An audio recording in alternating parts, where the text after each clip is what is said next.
You want me to go ahead and start, Paula? Yes. Okay. Well, good morning, everybody. I'm Mary Arthur, and I am a dementia-focused options counselor with Bay Aging, and I'm going to tell you all about Bay Aging. We're the local agency on aging in the Northern Neck and Middle Peninsula. So I'm glad you guys could join me today. So my journey began with my grandmother. This is Margaret. She was diagnosed with early onset Alzheimer's at 62. So I grew up in Bedford County in the mountains, and there were not a lot of resources. They didn't tell us she had Alzheimer's. They told us that she had mild cognitive impairment for a long time, and she progressed through the disease really quickly. She became very violent. She was the opposite of who we had always known.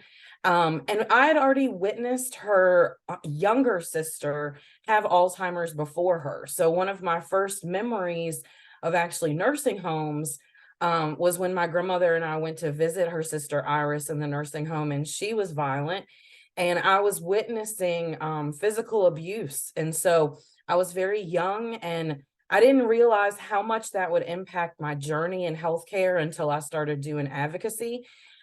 So early on, after my grandmother's passing, I went into nursing. I first became a CNA and a med tech. And then I went into the dementia and memory care fields. I became a certified dementia practitioner, and then I began volunteering with the Alzheimer's Association. I started with one and it just kept growing. So I did the support group facilitation, and I became a community educator. And I've done the walk to end Alzheimer's for since my grandmother's passing in her memory, and then became the chair one year, well, the year of COVID. That was the year I was chair, so that was fun.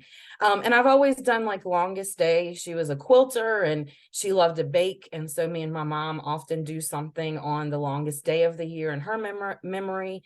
And then I started with advocacy. And that's really where my passion lies, is really advocating for families and caregivers and those living with brain changes. I train with Teepa Snow, who's amazing. And so I became a certified PAC trainer and consultant. And so I have a whole family with Teepa Snow's organization that supports me through the journey. And then I've helped facilities with their memory care, behavior management, care plans, their interventions, quality of life surveys, and then the staff trainings, of course. So after COVID, I had been at Rappahannock Westminster Canterbury for 15 years as the dementia care coordinator and other roles. And after COVID happened, and we lost a lot of residents to isolation, and then we lost a lot to COVID, and I needed a change. And Bay Aging had a focus on aging in place and community programs, but then they wanted to create caregiver support. So that really enticed me to think about that.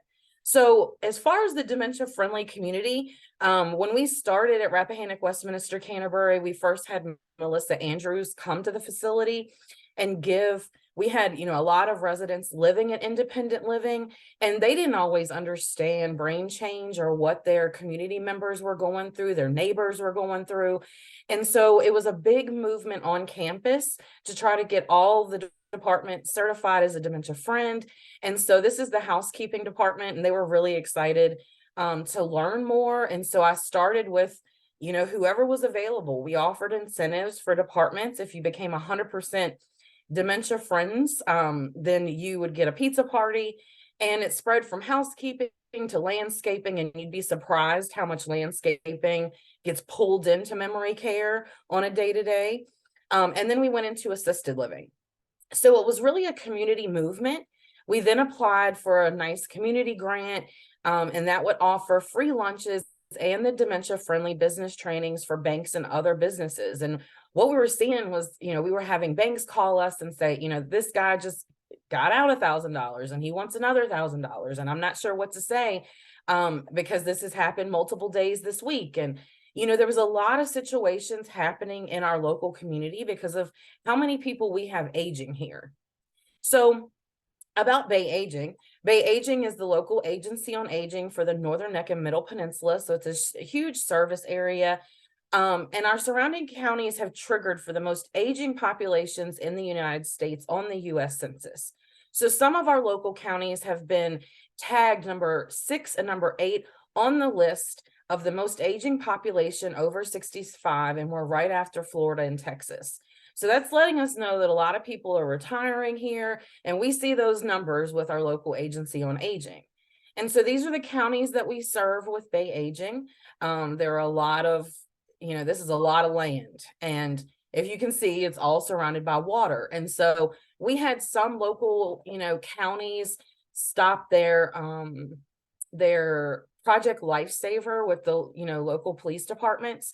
And so there was a big initiative to push that because we had people wandering out and they were found on docks. And there's a lot of dangerous things that can happen. So there's been a lot of advocacy and training and discussions. We've held Alzheimer community forums with the Alzheimer's Association.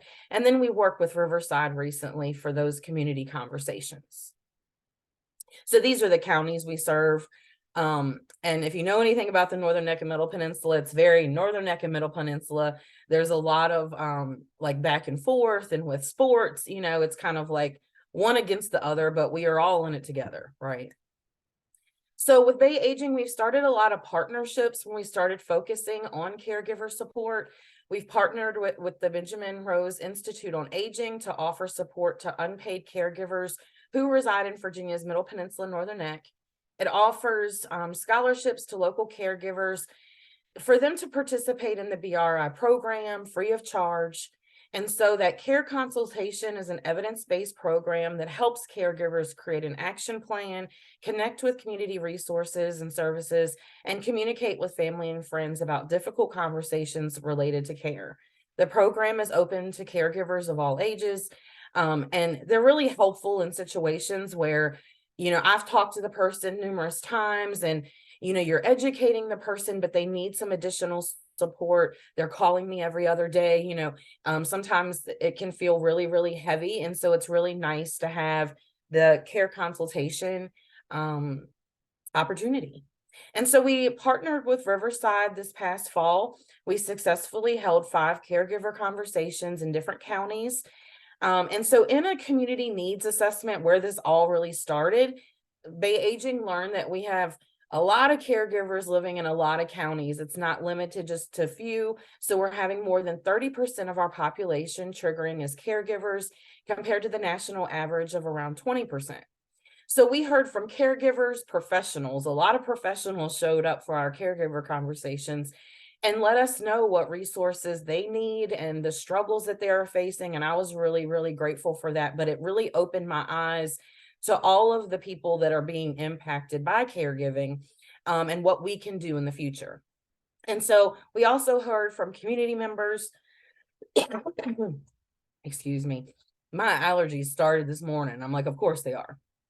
And so we're meeting with community members and talk to them about the needs and resources that have helped, but what is needed. And so with those community conversations, a lot of discussions have been happening.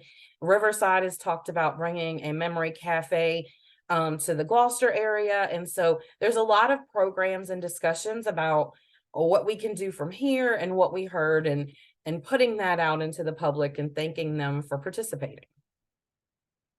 So Bay Aging has a variety of programs. I'm sure other agencies on aging, if you're participating today, you have a lot of the same programs that we have.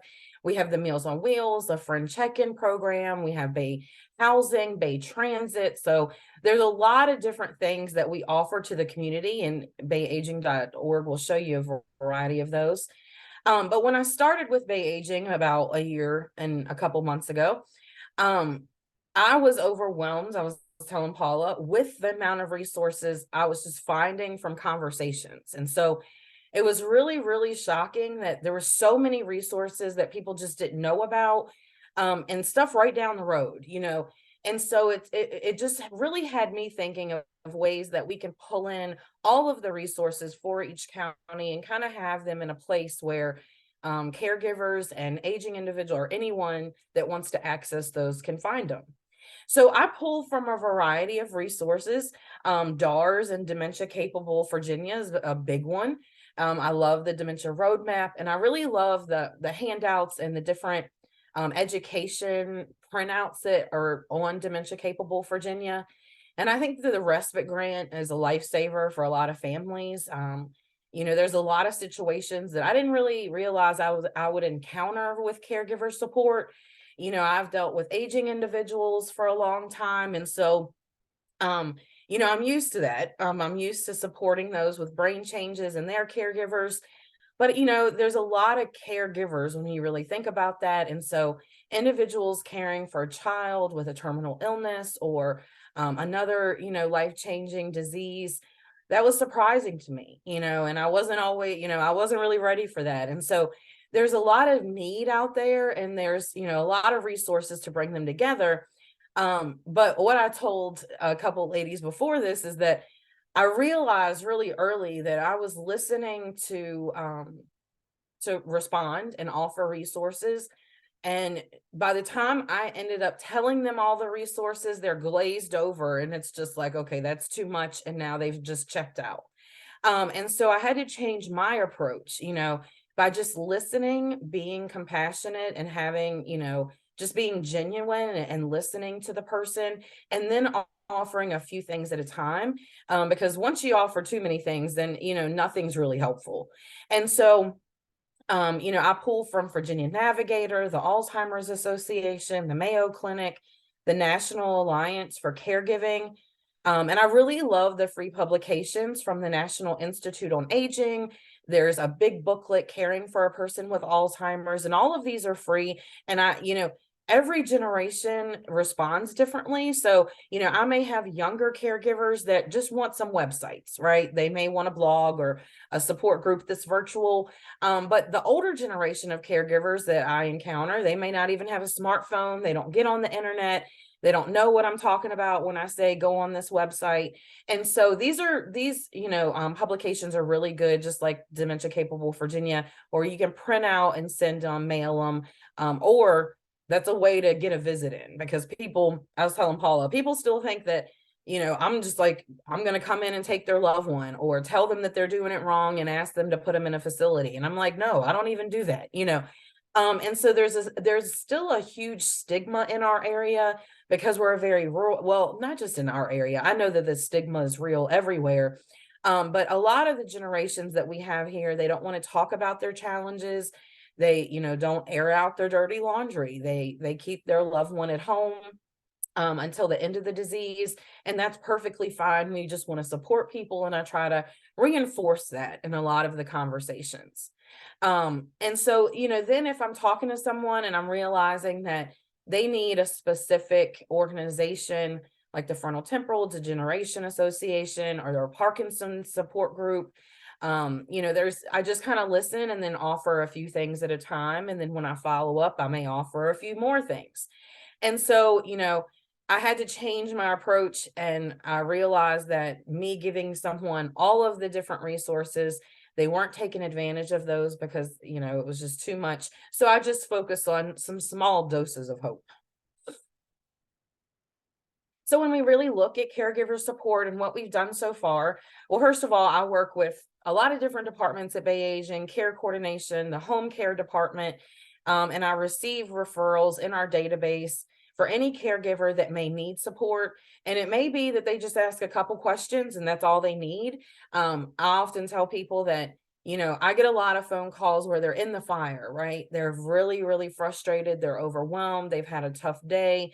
And then I don't hear from them until that next, fire happens. And that's fine, but I do hope that in the coming years, we're more proactive. And so we know how to deal with things before they become a crisis.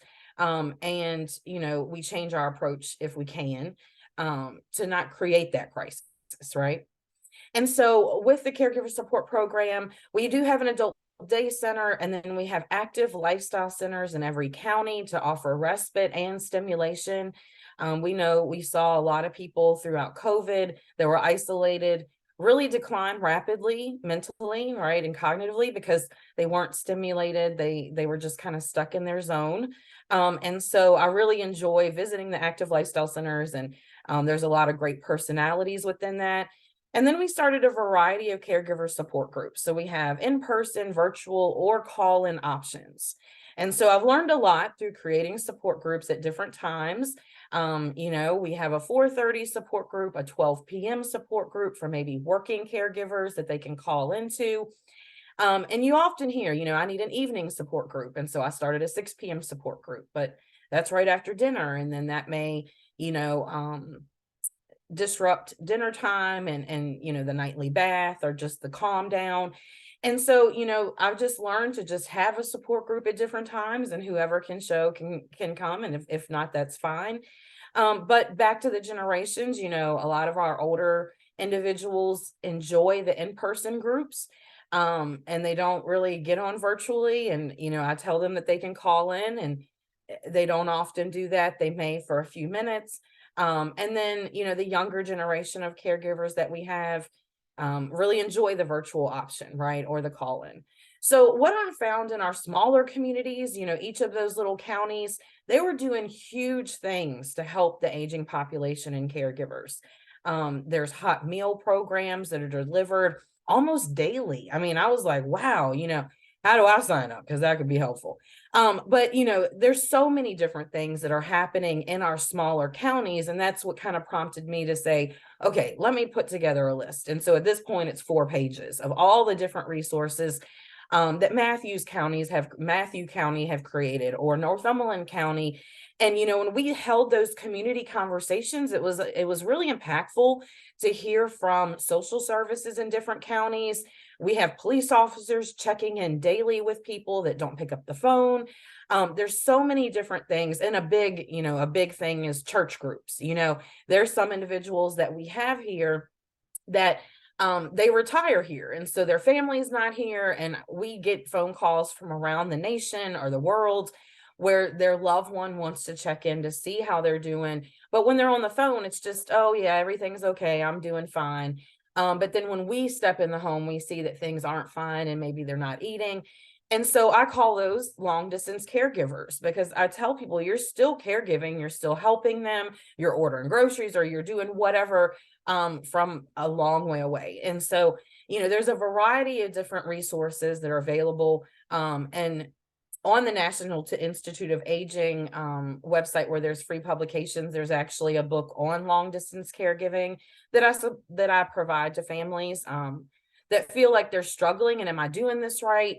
And I think that it just, there's a lot of education that I've been doing with, early stage, mid stage, and late stage, and really breaking it down. And we have an upcoming caregiving 101 class where you can come and ask those questions.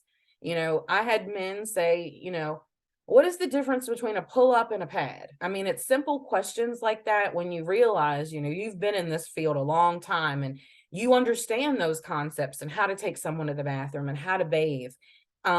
And individuals that are starting out have never done this, right? And so there's a lot of just very simple questions. And so that's why I was offering the Caregiving 101 class, so people could just have their questions answered, talk about long-term planning and what's available. And so we're not waiting until they really need placement or they really need home care and there's nothing available, or there's no aid available in that area or whatever.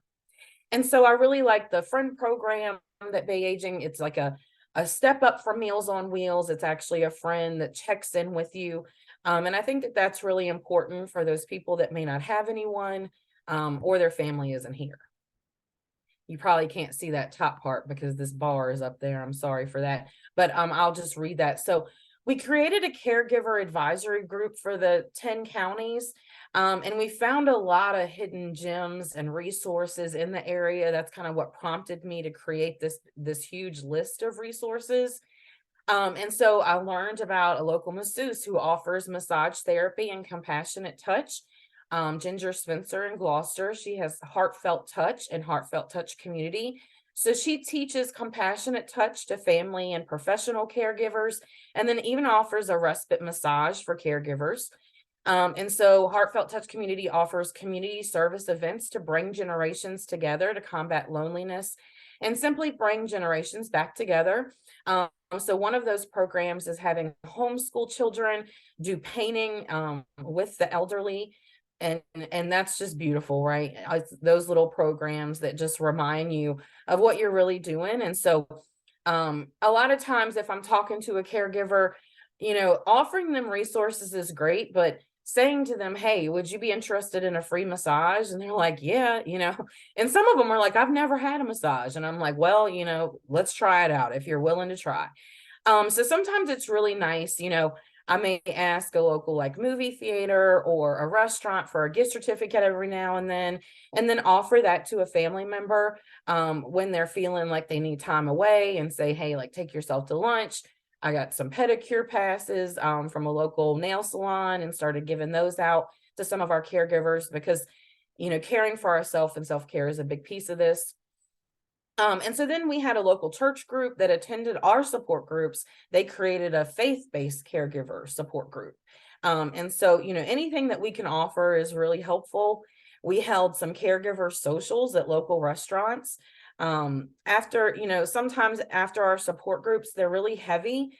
People have been attending support groups for 3 or 4 years, and it's like a family. I mean, we really are, we've been together through really hard times. And so we may go out to dinner, we may offer like a summer, evening out, and where we can come together in a more social setting. And we had those caregiver socials, which, and we had a lot of professionals show up and, really just talking about their struggles and connecting with local caregivers. And so that was really, really fun. And so we've been just kind of been trying out different things. And then a colleague and a PAC family member through TIPA, Missy Harden, has inspired me a lot. She's in the Richmond area and they hold date nights for caregivers. They have live bands and dinners and a variety of other programs that, I often tell caregivers, you're a husband and you're a caregiver. So is there one night a month that you can take caregiver away and you can just be the husband again? You can have a date night. If it's not out, you're just holding hands and watching a movie or dancing to, your old favorite song. So it's a really good way of just kind of prompting someone to think about that relationship and, how it may be going. And so I know that I see where there's 7 of us. And so I wanted to open it up because I love hearing about other areas. And someone from Alexandria was sharing earlier. And so I wanted to hear, what resources do you use in your local community?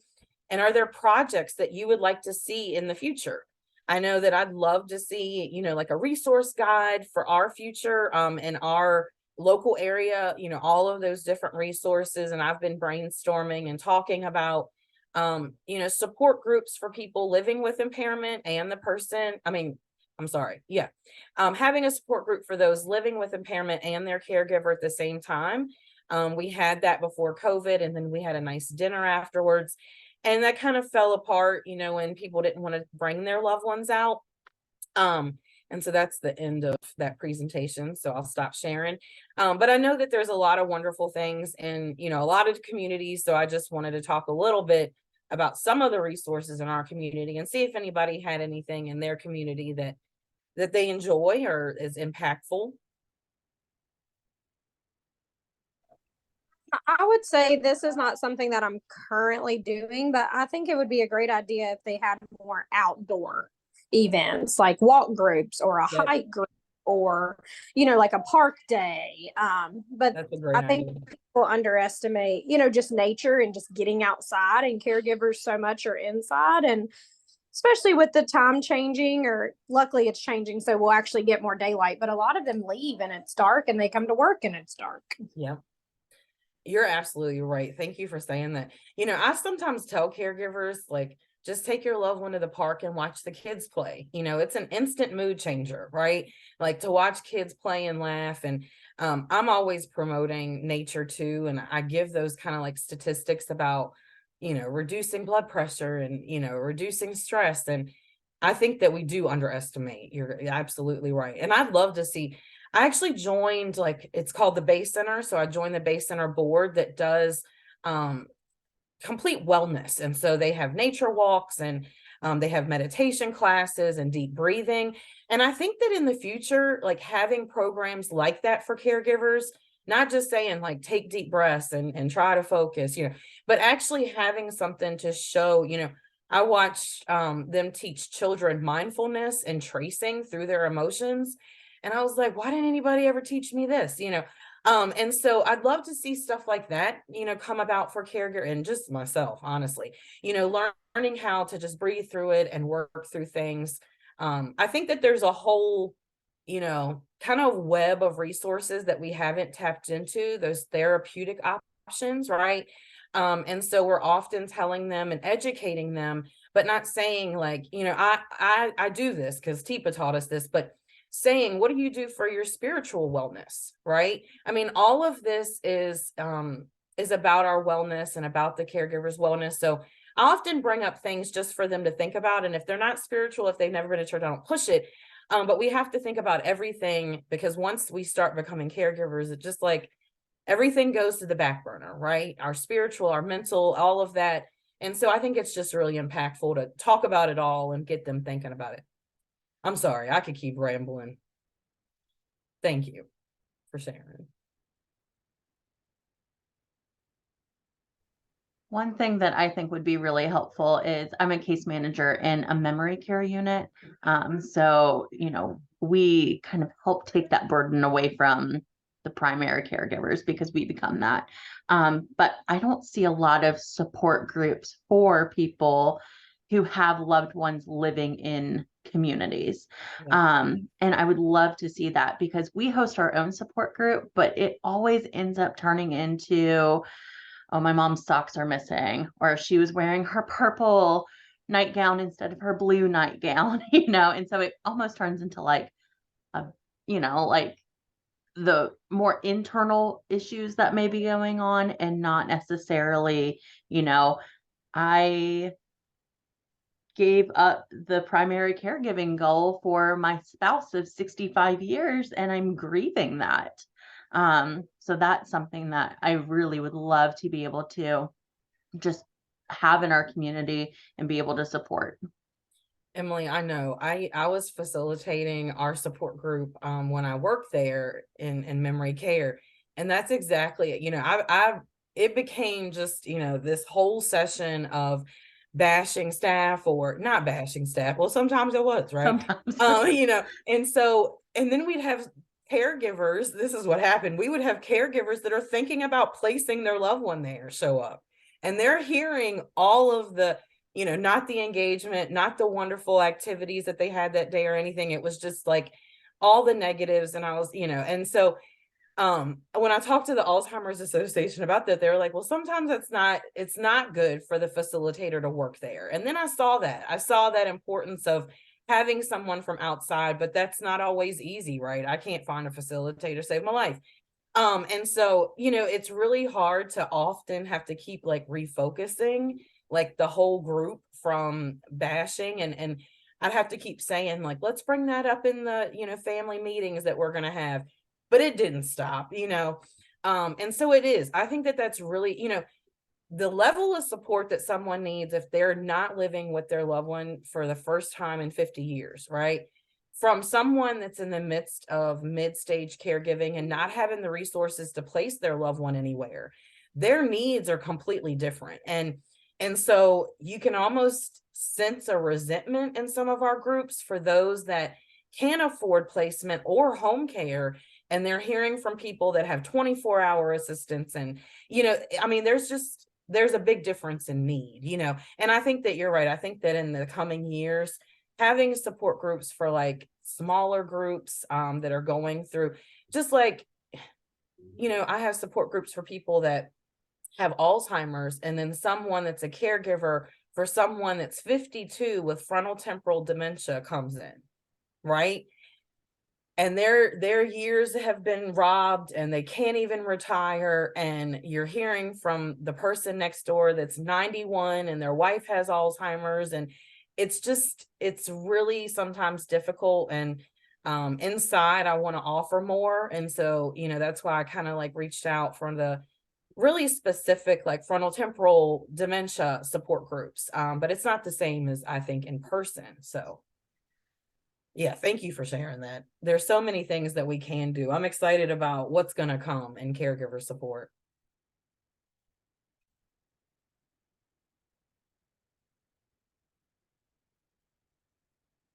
Anybody else have anything that? I'm sorry. Go ahead. Go ahead. I was a little bit late coming in, but kind of piggybacking off of what Emily was saying, I actually am a long-term care ombudsman. And I took the Dementia Friends training, to be a champion and that kind of thing too. But working in the facilities, I think there's definitely a lack of support, and I've tried to, I've put it out there, I can help, implement getting a family council meetings, started and that kind of thing and all. But I think the facilities, because of, and I've been in that boat because of what Emily said, it becomes a gripe session. The facilities are not supportive of the idea of a family meeting. So it makes it difficult. Does that make sense? Yeah. And so I'm trying to, I appreciate, I'll go back and watch the rest of this, but I appreciate all your input and all your suggestions on what you're doing, because maybe that can help me present the idea a little differently. Because I think if we had caregiver support in the facilities, we wouldn't have the complaints that we get as the ombudsman, because a lot of the complaints stem out of guilt, and you can tell that, Yeah. Because you can tell that they feel guilty because they had to put mom in a facility. And, so I think if we could get that support to those people, in that position, it would be helpful. So any That's a- ideas, would be helpful. That's a really good point. I know. I worked in long-term care for about 18 years. And I get when you're on the floor and you have 12, 13 or whatever, and you're busy doing things, and the facility, they're trying to do the best that they can. But I think there is a higher standard now of caregiver support, what that looks like. And like you say, it can really help the facility. And I tell facilities this. When I do consulting work, I'm like, hey, offering like one family meeting, one, gripe session, but then also a caregiver support for your emotional needs would really kind of eliminate some of these complaints, and then the one-on-one confrontations that nurses have. And then that really sets a tone in a facility. If it's always like bashing, then you're not feeling appreciated as a staff member. So this, the cycle just kind of continues. And I think that there is a break in that cycle to say, we're supporting professionals this way, we're supporting the families that way. And it may take a little work, and it may, you have to change. I have to change stuff like monthly and how I approach things. And I've learned lessons of how to say stuff, and how I learned quickly how to get kicked out of memory care, Mhm. and so I think that there's just like that approach, and then the support factor and being genuine about it. But I think that it could help all around the board.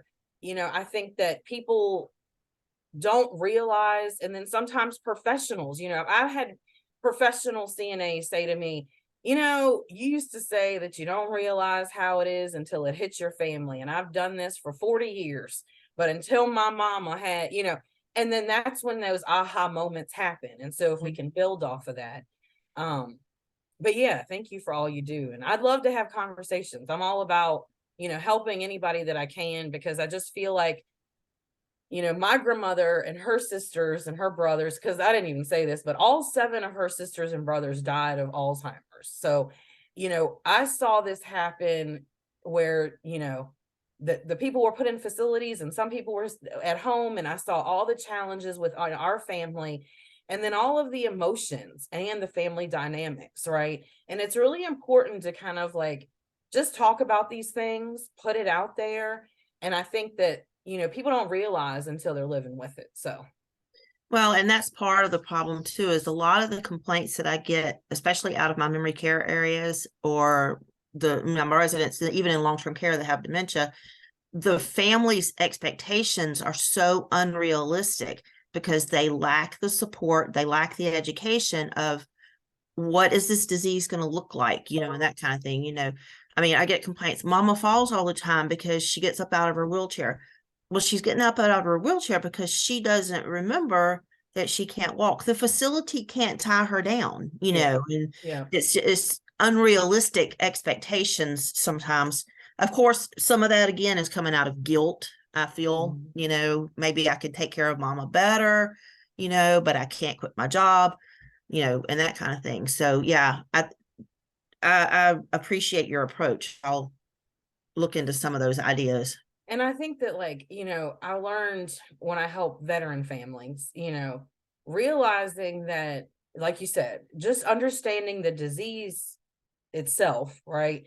But then challenging them sometimes, right? To say, well, let's think of things that may engage this person so they're not constantly getting up, right? And so when we go into that arena and then they see that we've tried so many different interventions, this person is just antsy, they're going to walk it off, they're going to continue to get up.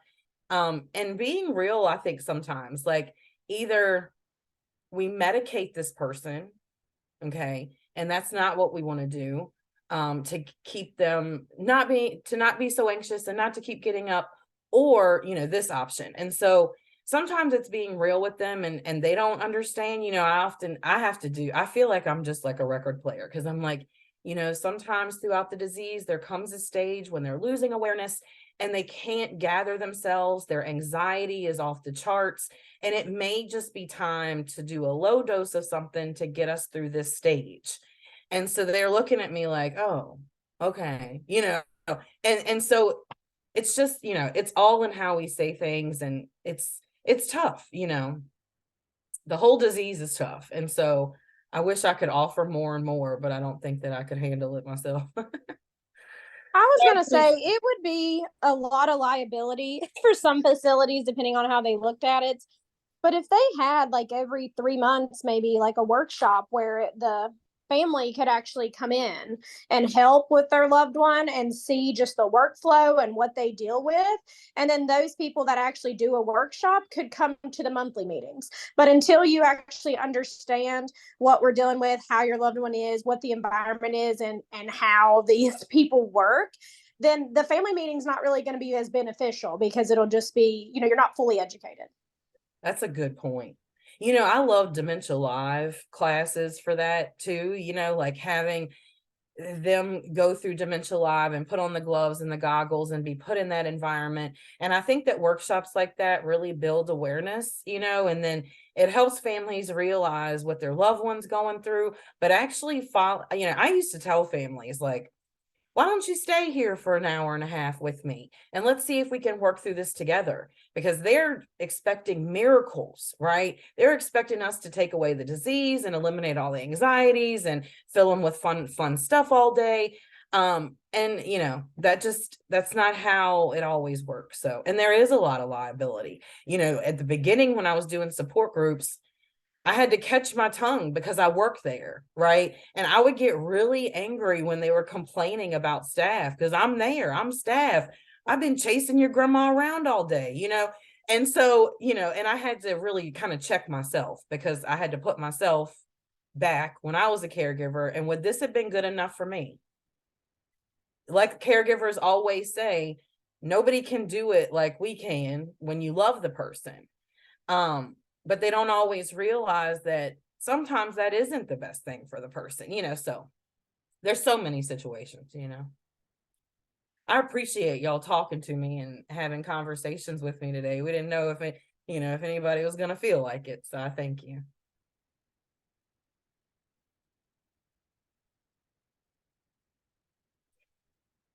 Tanya, I know you were talking about the food for the animals. I think that connecting with families like that, and helping in any way, if you're just kind of getting, sometimes, you're getting a way in, sometimes that just opens the doors for the future.